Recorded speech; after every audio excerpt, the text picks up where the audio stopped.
But when I was going through those chats, I thought... The interrogation opens with a boast about a perfect crime. Across the table sits Stephen Mark Zelich, 54, an ex-cop who believes procedure can launder intent. Detectives follow a grim path toward Lake Geneva, Walworth County, where in June 2014, 2 suitcases will surface. For now, rewind. A Kenosha motel, a teenager who will later be 19, and a man who turns control into identity. This case isn't a whodunit, it's a how he did it, one methodical choice at a time. Constrict, release, constrict, and that's very, very erotic for me, control-wise. And now you pretty much have the empty shell of a refrigerator and put in there. This isn't just about the grisly details. It's about how obsession masquerades as lifestyle, how ritual becomes repetition, and how the mask of control always cracks under pressure. In the next hour, you'll witness interrogation psychology at work. Watch detectives twist ego into confession and see why the so-called disappear game was never genius but pathology in disguise. Stay with us, because missing this story means missing the anatomy of a predator undone by his own compulsions. 2 women, 2 suitcases, and a former cop who thought he'd engineered the perfect crime. But what if perfection was nothing more than a refrigerator packed with death and a trail of receipts leading straight to prison? Tonight, we unravel Stephen Zelich's descent from an ex-officer luring victims online to a man who called murder an accident, even as he choreographed every concealment. She flies in. Okay. And let me just for full clarification, she was 19, and I probably made initial contact on colony with her. She was probably 16 and a half initially. Oh, so you had like a 2 to 3 year relationship? Well, a period of time, and then she was 16 and a half-ish, and then there was a period of time of no contact at all, a couple of years. I guess as it turns out, she was going to school. I believe she went to like a junior college type thing. And then he contacted me after quite a period, a good period of time of absence, maybe a year to 2 years during that time. So that's where, you have the age difference. Sure. So she's 19. And then, we reconnect contact-wise at that point. Okay. Well, I don't know how familiar you guys are with all that, but it's a dominant submission type of control hierarchy type of basis. Some people see some of the accessories and some of that, toys, accessories, and then they don't understand exactly what it is. It can be certainly sensual based, but that's generally not even the focus. Okay. It's more of a type of interaction, leadership, follower, dominant submission type of dynamic. Okay. With those type of various different tools and toys, and and where depending on the couple or people involved, it can be or not, or it covers a wide variety of activity. Okay. So when she was coming down here, what was your guys' relationship going to be in that aspect? I think her intention was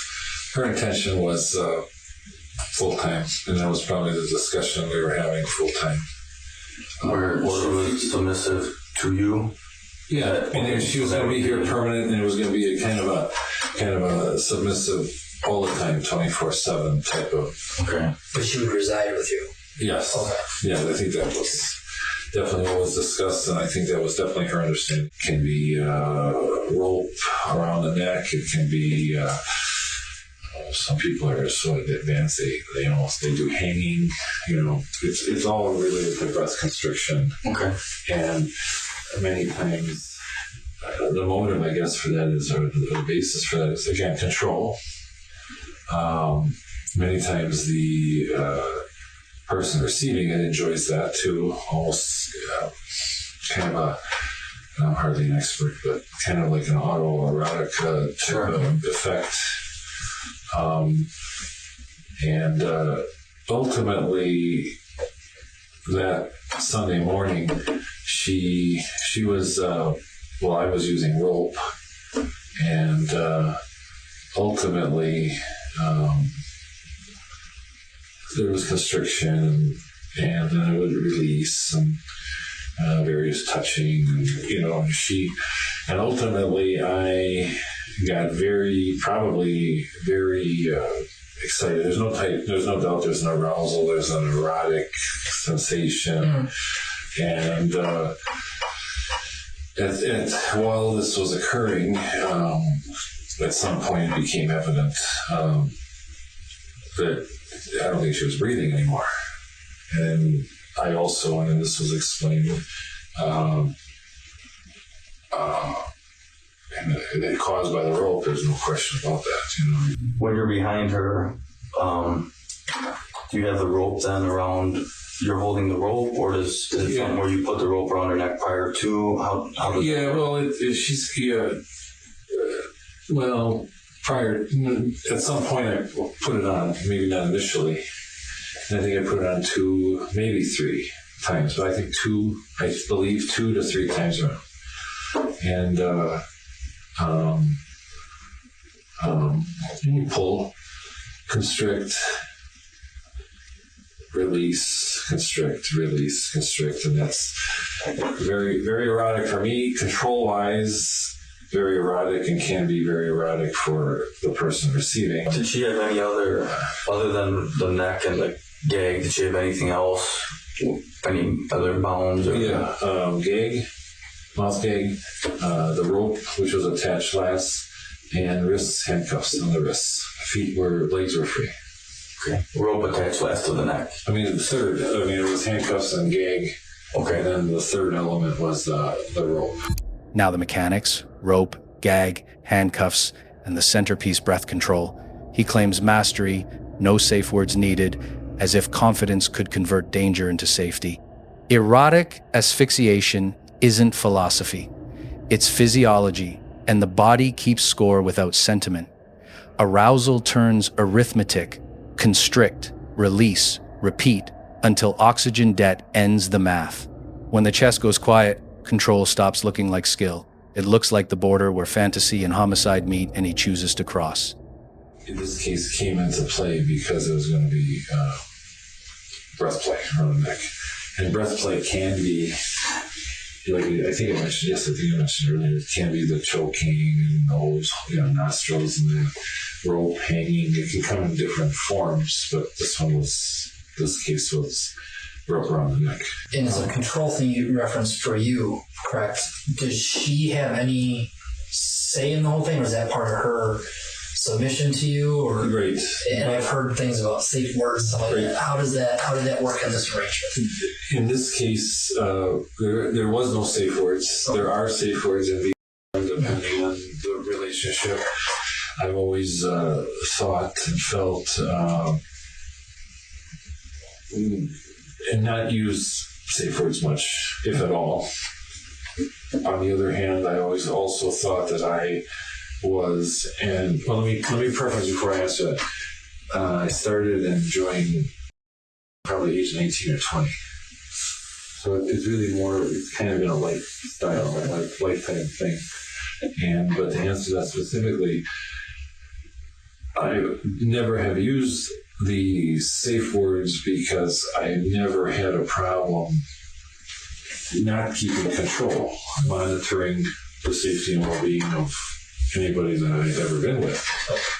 And although this breath play is one of, if not the, certainly one of the higher level activities, just by the nature of, the breath and then obviously the repercussions of something going wrong, or the chances of something going wrong. But so no breath play was used, or no safe words were used.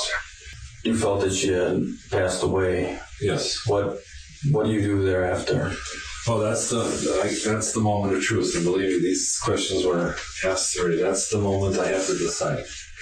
I can either call 911 or, call management, call the hotel, call somebody, call police, call rescue, or panic and do what I did. And took her, and instead of reporting it, put her in one of the suitcases, closed the suitcase, packed up everything, went downstairs. I don't recall if I went and got a luggage cart and brought it up to the room. Well, I must have. Or if we had it in the room, or maybe just found it in the hallway. But I brought a luggage cart into the hallway, stacked all the luggage, including the pink luggage, which had her in it now. Death arrives with the fork in the road. Offenders call panic. The options are simple: summon help or curate a cover story. He chooses logistics. A suitcase becomes a solution. A hotel cart, an accomplice, a towel, a cleaner. August heat adds pressure. He answers with refrigeration. Not remorse. Note the sequence: concealment before conscience, transport before truth.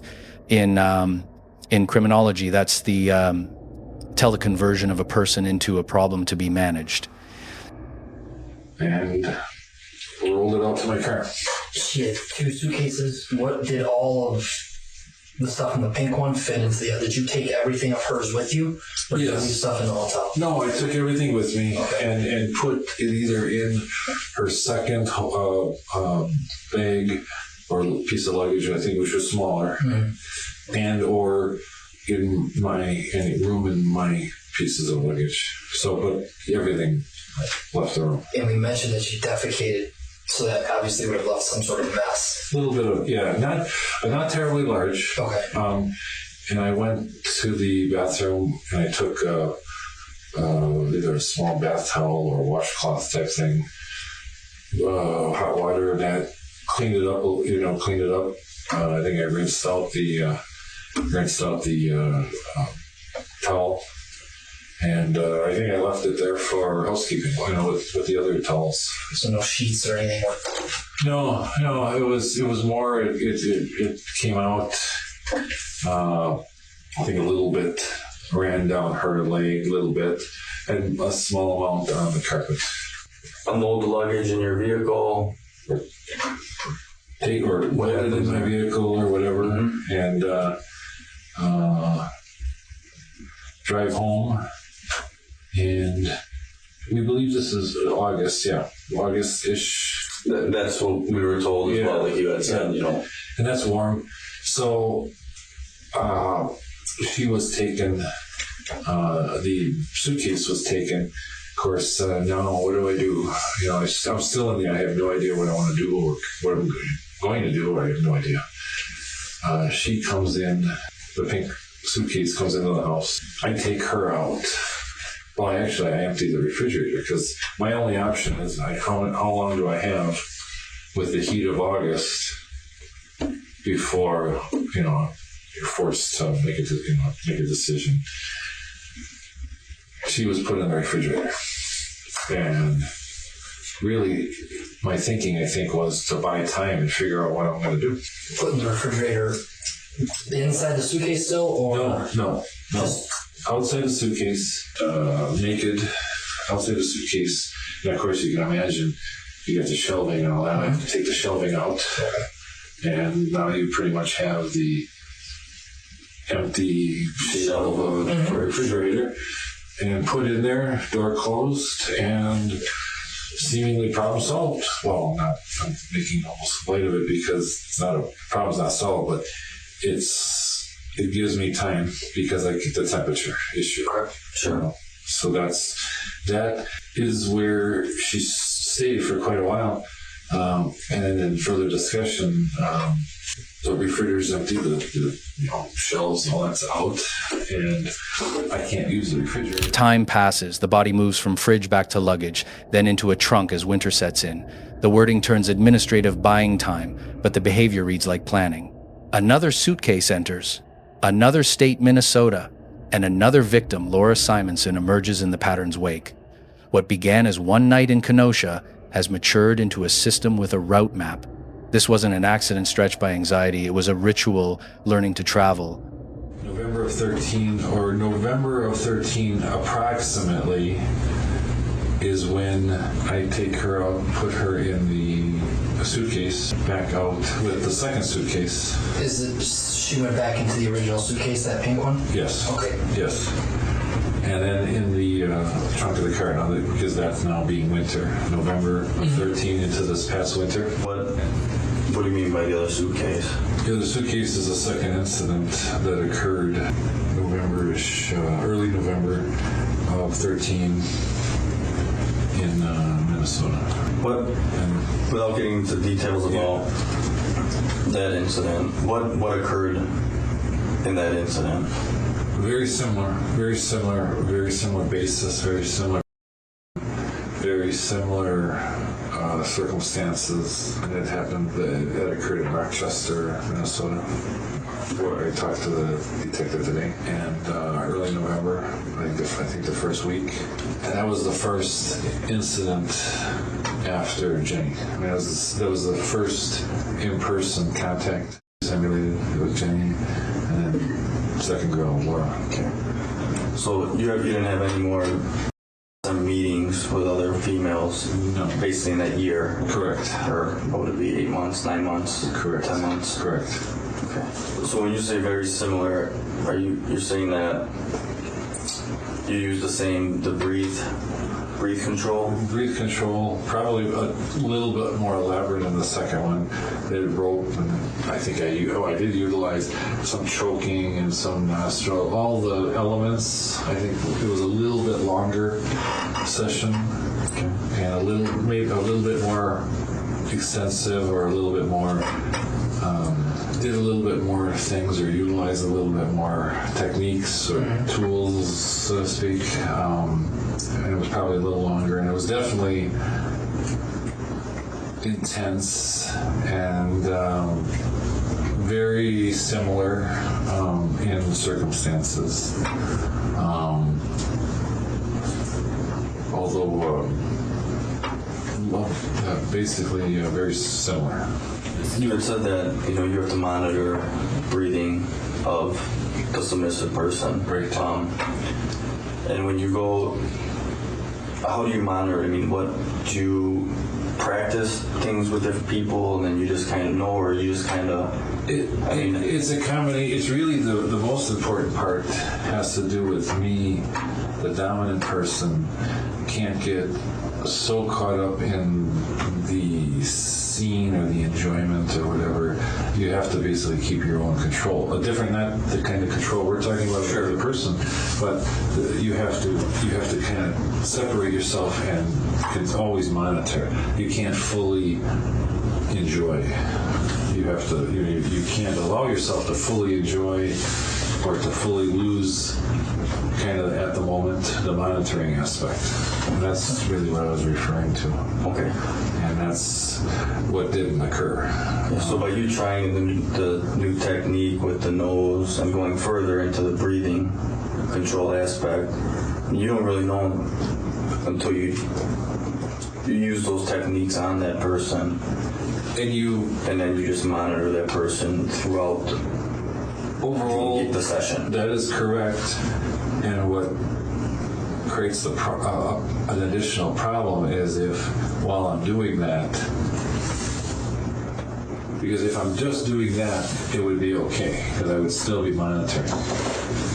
It's getting caught up in the enjoyment in the moment to where you're not any longer doing that, monitoring.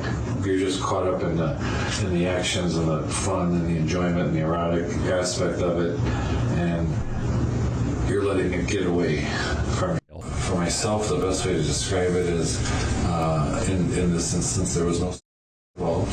There was no, but there was still incredible arousal and enjoyment and eroticism and lack of control and all of that things. But by that did not occur. Okay. No, I understand. I appreciate you explaining that to me. Is that similar to what happened then with Jenny, or was Jenny... Same thing. There was no intercourse, no part, no anything. I was clothed, she was naked. Very similar in that respect. Dynamics were very similar. He lectures on monitoring, claiming the dominant must not get lost in pleasure. The body, indifferent to theories, needs oxygen. He admits the failure. Arousal eclipses oversight. Technique outruns judgment. This is the paradox of stage danger participants role-play control until real physiology cancels the script. In forensic terms, we note capacity and choice. He knew the risks, amplified them with new tools, and kept going. Accident here is theater. The curtain fall was predictable from the opening cue. What did you do with Jenny's personal belongings? And that was, I think Gil asked me, or Jeff, I'm not sure, asked me a similar question. And that was just miscellaneously discarded, personal clothing, toiletries or whatever was in there. What about the more expensive stuff like the tablet, the electronic tablet, or cell phone? Same thing, just randomly discarded. So you just threw away the electronic tablet? Yes. Okay. Do you remember where you threw that away? No, not really, because that was with both. That was just randomly tossed garbages, dumpsters, just no real plan or purpose with that. Now, I know that Laura had a cell phone that she had with her. Okay. Do you remember what you did with Laura's cell phone?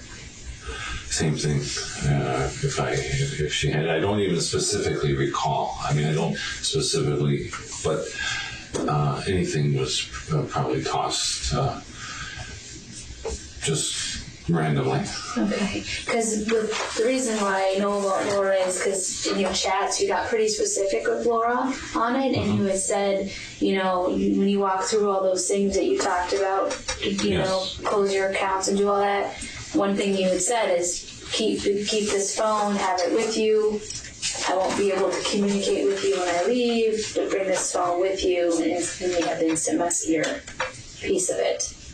And I don't specifically remember the phone. I guess if I don't specifically, I can't picture it, but any of her, we're both randomly, basically just randomly thrown out. Okay. When you're getting Laura ready to kind of for this face-to-face encounter, and you're going through the different, what do you call them, demands or criteria or protocol? What did you use? Protocols. Protocols. Okay, that was the word. Okay. So when you're going through that with Laura, is there a part? I'm thinking about how important the control is, and not everybody can be at this level of doing this high-end, level of a bondage exercise, with the breath play. And so is there, when you're kind of starting to get Laura for these protocols and going through the protocols, is there a part of Laura's experience that is mirroring Jenny's? Because of how enjoyable and exciting Jenny's was, of kind of trying to recreate. Kind of like if it's a fantasy, you'd be kind of putting that same fantasy together. Sure. But for you, like I said, it's not fantasy because it's in reality. I understand now. Well, there are certainly similarities, and I must have been thinking along those lines. That there are similarities, between these two instances. Because they almost, like, when you put them up to each other, they're just almost identical. And that's what I was thinking. So you say... And I don't know if that was absolutely conscious, but when I look at the two, obviously they're very similar. So either I consciously thought that, or planned that, or preferred that, or it maybe just naturally occurred because that was maybe a preference. So either way, though, kind of you leading yourself down that path because of the preference, whether because you already knew it was enjoyable, so the road map's already there, and you're kind of going through it. In my mind, sure. Okay. You remember your first cigarette, right? Mm-hmm. That was a damn good cigarette. And as you go on over the years, you enjoy it a little bit, but it's not as good as that first cigarette. You know what I'm saying? Mm-hmm. Are you trying to recreate that experience, that feeling from the first one to the second one. The part when I listen, described very accurate. I can't say consciously that I consciously said to myself, I'm going to recreate. That I like this so much that I'm going to recreate it exactly. Although it appears very accurate. Well, and that's why I wonder if it's can't or you won't. You know what I mean? Because it's very kind of, when we look at it, it's a total mirror. It's a total mirror, and that breath control exercise, the breath play. The detectives start feeding the script back to him. Status metaphors, high-risk elite play, a Super Bowl of breath control, flattery as a pry bar. Under praise, offenders narrate their own escalation.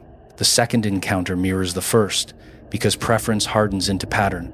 Think of it as ritual conservation, pleasure preserved by repetition. He resists the word recreate, but the map exists. Same choreography, same instruments, same outcome risk. In behavioral terms, that's learning just weaponized. With Jenny, if I understand from everything that we talked about last night and all the information I know about foundation and that lifestyle, that's a pretty big deal. That's a pretty big event. It's not one that you would forget. It's kind of like, winning the Super Bowl. It's up there on the top, and all the people that win the Super Bowl, they're going to remember that Super Bowl, and they're going to want to get to the Super Bowl again, right? I mean, it's magnified. It's significant. It puts you at a different level in the community that you're willing to do that high-end activity that requires a type of associated risk with it. That's kind of a status in a way. I mean, that's kind of... I don't disagree. I just, the only thing yesterday and today, the only part that I pause with is that I don't feel or recall that I'm consciously saying, Steve, telling myself or thinking of it so definitively that way. So clearly, that's talking to myself or imaging it that way. Do you remember yesterday how we were talking between the first one and the second one, and when you got to the second one, you continued to say that it was very much so like the first one. Very many times you kept referring to the first one. The second was like the first one. Do you remember saying that to me yesterday? Yes. Very similar to like the first one. It's almost like the same MO. If I could, you being a law officer. Yes, and when you look at it, yes, the similarities of the two instances are similar. The only slight part I am pointing out is that I don't recall or feel I was consciously saying, creating it or recreating it. But thinking back right now, what would you think? Well, there must have been incredible preference. Now the ego trap tightens. Investigators reference the disappear game, the methodical closing of accounts, the optics built to fool a missing person's inquiry. They call it perfect. He leans closer to owning it. This is classic reverse psychology, stroke the architect until he signs the blueprint. The irony writes itself. The more meticulous the planning, the clearer the mens rea. In the ledger of intent, organization is ink, and ink, unlike memory, doesn't smudge. And subconscious appreciation for the first one, or I just don't recall or feel that I was the first one, the second one. I'm going to recreate it so specifically that I just don't feel I was doing.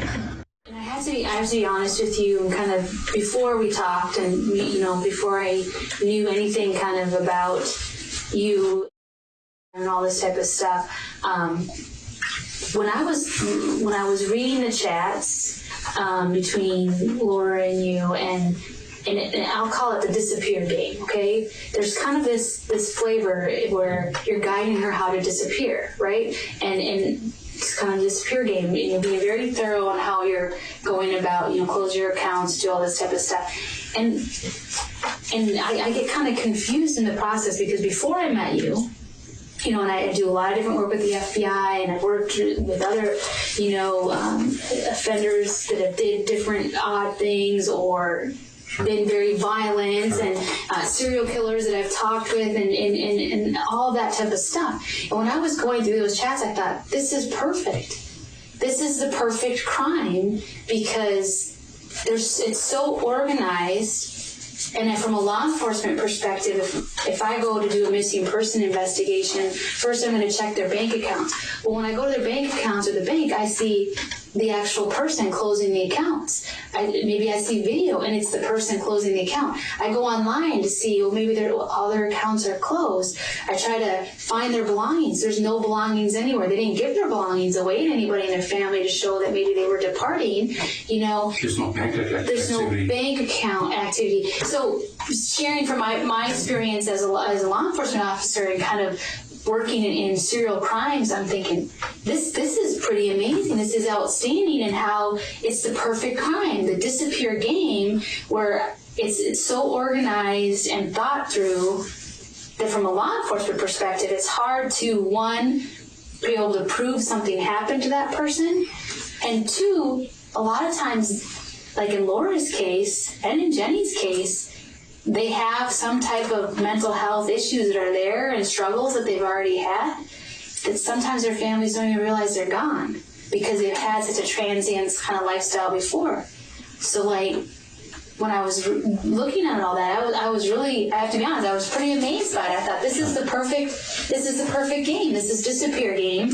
And there's no way to, as a law enforcement officer, as I'm weaving and trying to figure every which way that I could find a suspect or find kind of coordinated, all my roads have been closed off. And so for me, you talked about yesterday, the struggles that you were kind of having with, I have this inside, kind of law enforcement sensitive, like being involved and around this camaraderie, and then I'm kind of doing things that are kind of outside of that circle, and there's kind of a dichotomy there, and it's hard to kind of make sense of that because they don't kind of go together sometimes. And for me, I'm having that same kind of dichotomy because on one side of it, it's so organized and so thought through, and then on the other side of it, the suitcases, like you said last night, not concealed, just kind of put there. Jenny's in your fridge from August of 2012 till November of 2013. So, I bet you if we looked at your financial records, there's probably a lot of fast food during that time period that peaked, right? Because you couldn't use your fridge, right? I think I mentioned that very specifically, yes. Yeah, and so I really... help me understand that dichotomy, because I'm really struggling with that, because there's two different pieces there. There's on one side the very organized, perfect kind of crime, and then the not so organized kind of discarded. I mean, if I didn't know better, I would say there's two different people involved here. To escape the psychopath label, he invents a helper, an alpha, who dumps bodies while he conveniently remains the thinker. The story is duct tape over motive. Investigators don't argue, they sort. On one column, organization, chats, closures, rehearsed absence. On the other, carelessness, visible luggage, odor control, desperation, masked as weather. The ledger doesn't balance. In criminology, bifurcation like this usually signals authorship by one mind, one that wants credit for cleverness and a pardon for consequence. Somebody else dumped the bodies, and they didn't care about the bodies. They weren't connected to the bodies, so they just put them anywhere. Right. And the other person that was more kind of the alpha male in it, or the more, if you had two people, one would be a follower, one would be alpha male, and the alpha male is the one who kind of planned this all out. So, what are your thoughts? I think I see the same thing, I suppose. You articulated very well.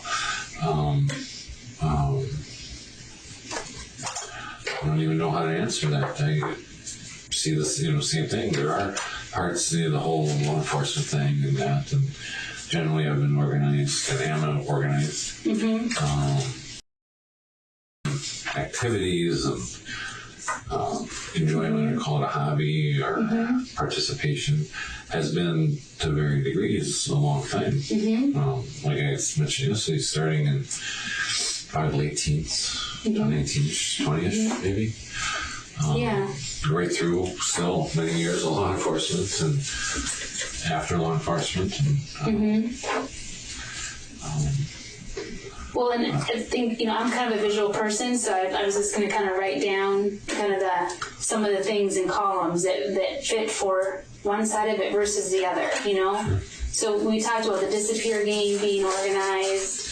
And let me just mention on that, because you bring up so many things, that whole organized thing, I certainly can't take credit for that myself. That's a whole very common thing in the whole, on the higher end of master-slave type thing. The one thing, too, that I wanted to talk about on my organized side here that was kind of ironic is one of the last chats you have with Laura, you say, remember, no communication, I'm going to leave my phone from Milwaukee and come down. And I forget the specifics, basically you say something like, you understand no communications, and she said, understood no communications. Is that so they can't trace your phone when you dump my body? No, that is just all that kind of talk and planning is part and parcel of the culture, the control, But I get what specific to the long-term plan.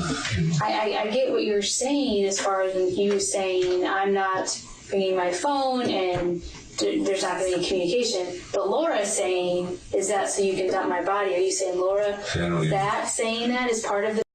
Because I saw that as an outlier, that was Laura kind of tongue-in-cheek saying, hey, kind of joke around, and how ironic what happened. Correct. And that type of tongue-in-cheek comment is made all the time. That's not uncommon for submissive slave. In that type of conversation, that type of comment is... So you're telling me that there's other people in the culture that play the disappear game. And that disappear game is my term, but... Sure, it's your term, and it's accurate, I guess, but this type of communication that you have, that you have my communication with Jenny and Laura and others, is not certainly unique to me, or it's not created by me, or I didn't think it up. That type of interaction goes on, far more frequently than you would imagine. And there's people not like myself, but dominants who would have this kind of conversation far more graphic than anything I had.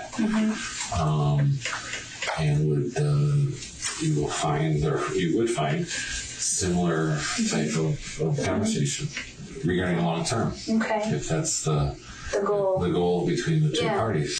I understand what you're saying, Steve. I'm trying to make it make sense in my head. In one sense, it seems like the perfect crime, and one person could say the reason why, like you said to me, do you think I wanted to get caught?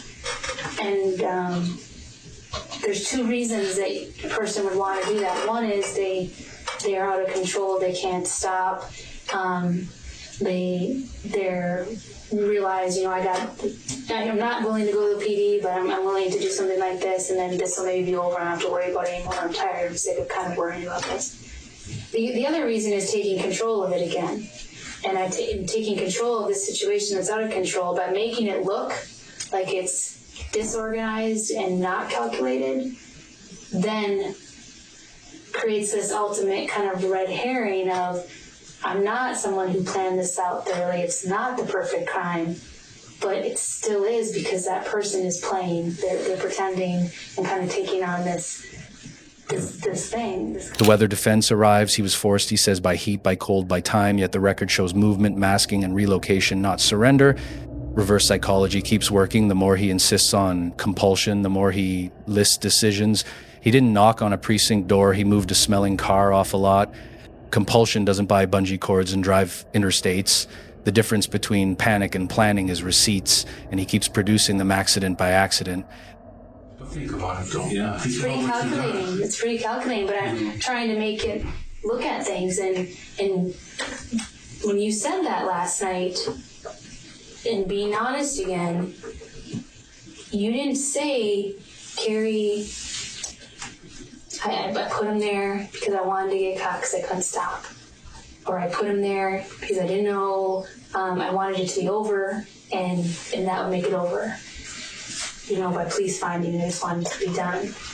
You didn't say that. You didn't offer anything else up. You just said, Carrie, do you think I told you, I believe I told you, I didn't have an answer, a solution. I was somewhat forced. I thought, I view it as very, what's the word I want to use? Very,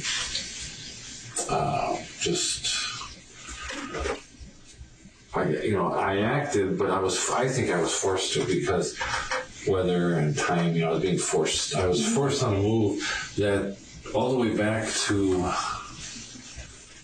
November, the refrigerator, then you have outside, the car's outside. And it's warm. It's wintertime, sub-zero, and the weather, all that time I still didn't have a solution or a plan.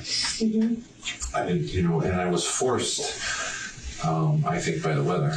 This is that other flight information that we were talking about last night. Yeah. So what do you remember when you see that? That was, and that's my writing. And it looks like somebody I was talking to, would have been somebody I was talking to, and be, related, that they, may have planned a trip here. This is November 30th, Okay. which is, We're talking previous, just we're recent. talking November 20, I'm guessing 2013.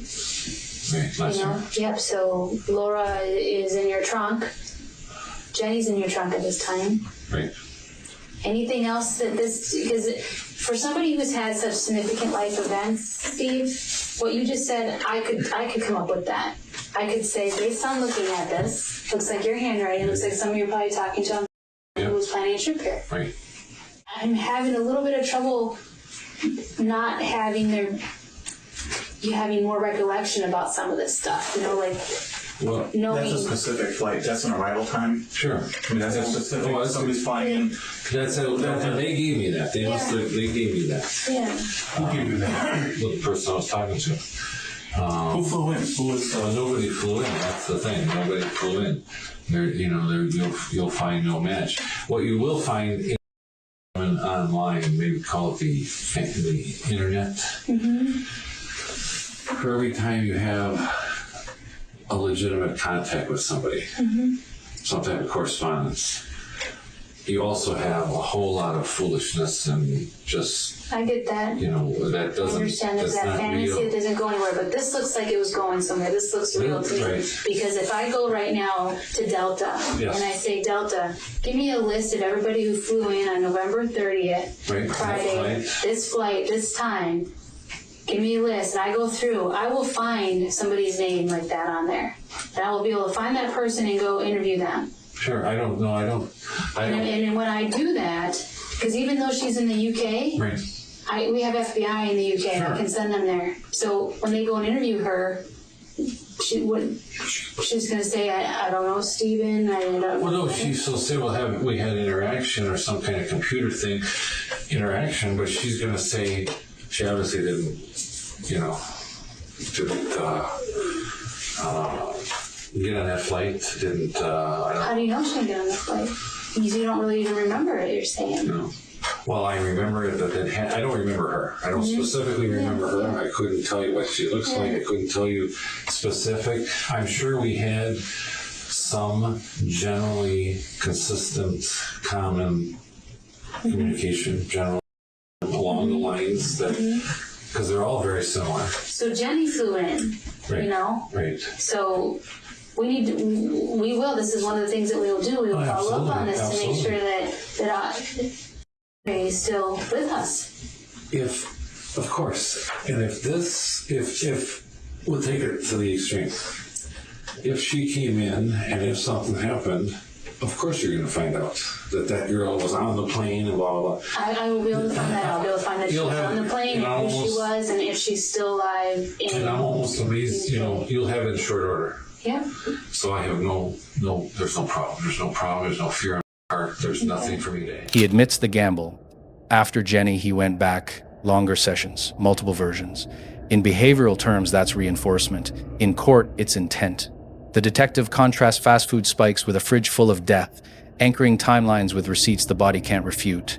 When smell becomes probable cause, the narrative of compulsion sours. Good investigations are patient gardeners. They grow contradictions until they bloom into testimony. Here, the harvest is abundant. I understand what you're saying. The only thing that gets me wrong questioning you is because when you say, why would I say I know nothing about it when I know eventually you're going to find out? Yes. Is the same temporary kind of band-aid that you did with Jenny and with Laura by putting Jenny in the fridge and putting that, I haven't dealt with that yet. Sometime that's going to come out. What? Jenny or Laura in that trunk. Sometime that's going to come out. The difference being the current circumstances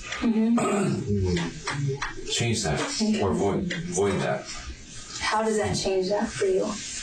Well, The current circumstance that you're in. the current circumstances at this point, custody. If you were to present that, I would say, yeah. Add that to the list, and we can talk about that. But there's nothing there to talk about. Okay. So. And if you did, you remember it would be a significant event, like you remember Jenny and Laura. If it were to that, I would certainly be able to tell you, yeah, I had any in-person contact with that person. Knowing that process of knowing what happened to Jenny, you know that there's potential that Laura could die. Yes, although I can't recall specifically thinking about it so consciously, but I'm sure to some degree or some way is going maybe through acknowledgement through your mind. Mm-hmm. I mean, I don't recall myself thinking of it so specifically or directly like that. What about because remember we talked about the compartments, Yes. the kind of putting things in. This is a compartment, a big compartment. For what happened to Jenny is kind of put into a compartment for you. That's how I see it. And it's kind of there and it's preserved, and you're able to kind of do other things over here, and you go there when you need stuff from it, and as far as visually and fantasy based, right? It's there, but sometimes you can just not think about it. Is there a part of this where, and I'm only going off of my own thoughts of this, and correct me if I'm wrong, but you're going through and you're thinking, I'm going to do breath play again, we're going to do stuff that's going to be exciting, and last time it was very exciting. Something bad happened, but it was very exciting. There's a chance something bad could happen again. Do you at all start to think if that happens? I'm sure. Any more planning into that scenario, given now that you've been through Jenny, you know what I mean? Well, I'm sure there was to some degree, because I know that you're correct. You're correct when you say that it's interesting, erotic, intense, exciting, and you have Jenny, but I still chose to go there, and that's on one hand that defies one could say it defies logic, and you have one fantasy thing that you could pick another activity, or lesser, safer, or something other activity, and did go there again in multiple ways, probably multiple ways that. And longer duration, probably, right? Yeah. Like 3 different versions, and so definitely a longer period of time. Do you see how cunning you are? So How you move that car off that lot, how you went and you tried to get rid of that smell. So you are trying to, again, be organized and be in control. It's not like all of a sudden I knocked at the police station where I say I did it. So at some point you didn't want to get away with it. guilt, I would interpret it opposite of that. I would interpret it as the weather is forcing me to act now. I would say that not so cunning. In fact, almost the opposite. And I moved it off the line only because, well, Jesus Christ. Jesus How are you Christ. going to keep that in there? Somebody noticed for the first time. But how come when we were talking about all this stuff last night, that's not something that gets talked about? Like, yeah, I had to dump those bodies. I had to get rid of them because I was at work 2 weeks ago or whatever the time is, and someone said this stinks, and here I have been trying to mask the smell with spray. We talked about so much last night, but that was just part of it. I thought we covered it maybe with different words. That it was the temperature. We talked about the temperature. Yeah, we did talk about the temperature, and then you could smell it. But when somebody else smelling it takes it to another level, right? 'cause it was, I need to act fast. it was getting warmer. It was And getting warmer. It had been hot that week, all week. It had been 80. 2 suitcases, 1 pattern culminating in stacked terms, 25 years for Laura Simonson, 2014, and 35 years plus 3 for Jenny Gomez, 2016, with prior custody time credited. He called them accidents, the record calls them decisions. The disappear game was less genius than housekeeping with delusions of grandeur. If control were love, refrigerators wouldn't need alibis. Creativity without accountability is just rehearsal for harm. Methods don't make meaning, ethics do. If this breakdown sharpened your lens, subscribe for more casecraft and interrogation psychology. Drop your questions below, we read and reply. And share this video with friends who analyze true crime the way detectives annotate margins.